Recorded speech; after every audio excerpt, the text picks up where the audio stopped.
Hello friends, आज आपण बघणार आहोत खानदेशी डाळबट्टी कशी बनवायची ते। खानदेशी डाळबट्टी बनवण्यासाठी आपल्याकडे रेडीमेड प्रीमिक्स आहे। हे प्रीमिक्स कसं करायचं हे मी तुम्हाला नंतर सांगणार आहे, पण आधी आता बघू आपण ती बनवायची कशी। हे डाळबट्टीचं इन्स्टंट प्रीमिक्स आहे। यात मी सर्व इन्ग्रेडियंट्स टाकून हे दळून घेतलेलं आहे।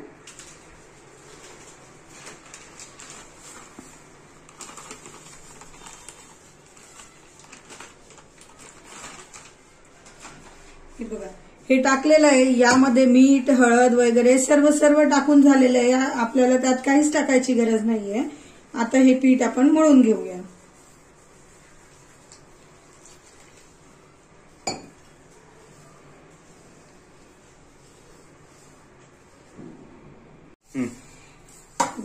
डाळबट्टीचं प्रीमिक्स जे आहे ते आपलं भिजवून झालेलं आहे।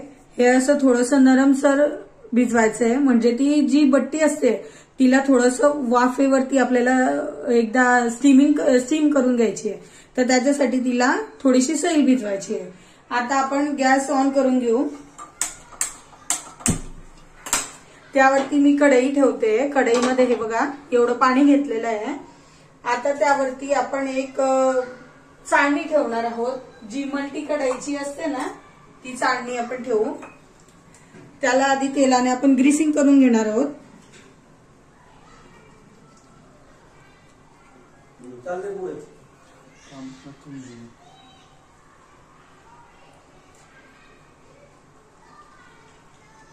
हे पहा, सर्व आता चाळणीला आपण ऑइल ग्रीस करून घेतलेलं आहे। आता ही चाळणी आपल्याला कढईमध्ये ठेवायची आहे आणि हे जे प्रीमिक्स आहे याचे छोटे छोटे गोळे बनवून घ्यायचे।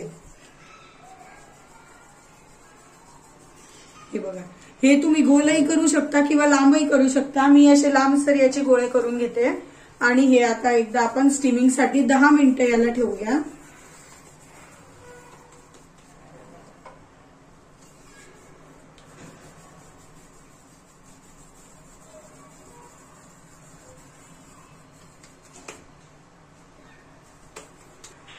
हे बघा, बट्टी आपली आता स्टीमिंग साठी ठेवून चाळणीवरती ठेवून झालेली आहे। आता आपण याच्यावरती झाकण ठेवू आणि 10 मिनिट याला होऊ देऊ। 10 मिनिटानंतर याला चेक करून बघू। आता 10 मिनिट झालेले आहेत। आता आपण आपली बट्टी झालेली आहे किंवा नाही वाफेवरती हे एकदा चेक करून घेऊ। आता यामध्ये आपल्याकडे टूथपिक असलं तर टूथपिक किंवा चाकूच्या साह्याने ना या बट्टीचे मधोमध आहे ना असं चाकू घालून बघायचा आणि त्याला वर काढायचा। याला जर काही चिपकलेलं असलं म्हणजे आपली बट्टी झालेली नाहीये। आता याला काही नाही, चाकूची क्लीन निघालेला आहे म्हणजे आपली बट्टी झालेली आहे। आणि बघा, आपली तेव्हाची जी बट्टी होती ना त्याची साईज आणि आताची या बट्टीची साईज या दोघांमध्ये किती डिफरन्स आहे। आपली बट्टी छान एकदम मऊ लुसलुशीत फुलून आलेली आहे। आता आपण कढईमधून एका परातीमध्ये आपली जी बट्टी आहे ती आता आपली बट्टी ना परातीत काढून झालेली आहे आणि 10 मिनिट आपण परातीत काढल्यानंतर तिला रेस्ट करू दिला। आता ती थंड झालेली आहे। आता आपण त्याचे स्लाइस करून तिला कट करून घेऊ। आता मी अशी कट करते, काही जण याला वेगळ्या पद्धतीने कट करतात, काही जण 1 मिनिट तेही करून दाखवते।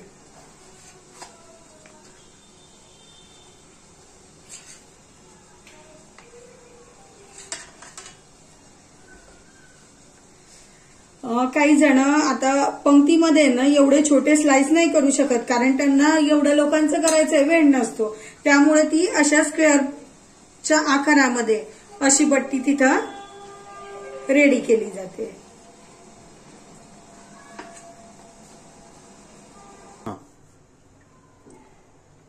आता आपलं तेल व्यवस्थित गरम झालेलं आहे। आपण आपल्या बट्ट्या आता तळून घेणार आहोत।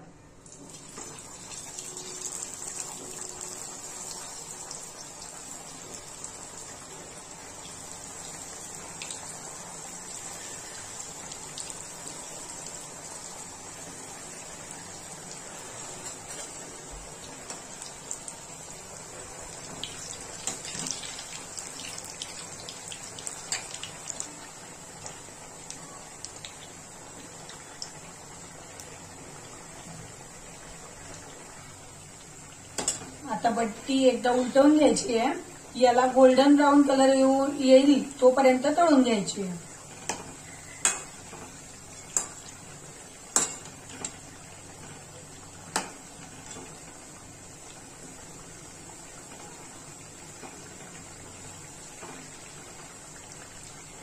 बट्टी नेहमी मीडियम फ्लेमवरच ठेवायची आहे. हाय फ्लेम जर केला तर आपली बट्टी जी आहे ती जळू शकते, काळी होऊ शकते. आणि लो फ्लेम केला तर त्याला आहे ना बट्टी ही जी आहे ती ऑइली जास्त होते. त्यामुळे मीडियम फ्लेमवरती आपल्याला बट्टी व्यवस्थित तळून घ्यायची आहे. आता आपल्या बट्टीला व्यवस्थित गोल्डन ब्राऊन कलर आलेला आहे. याला आपण काढून घ्यायची आता.